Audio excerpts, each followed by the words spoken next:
小姐。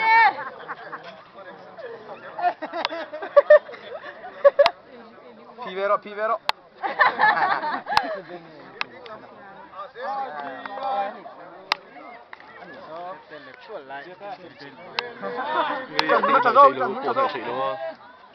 Cái là tổ video thôi.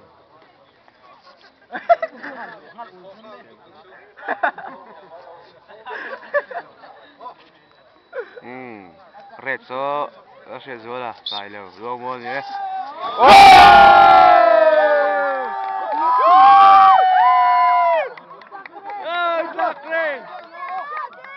Cái tiếng ha.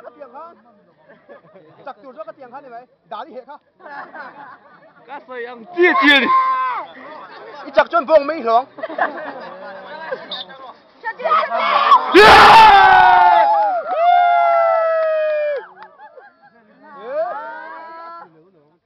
Mu nó mati.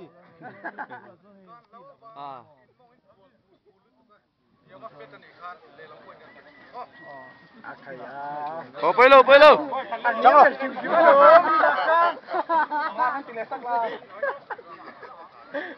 Piro. Anh nghe thấy đâu piro chưa? Abdul pun nak ham một.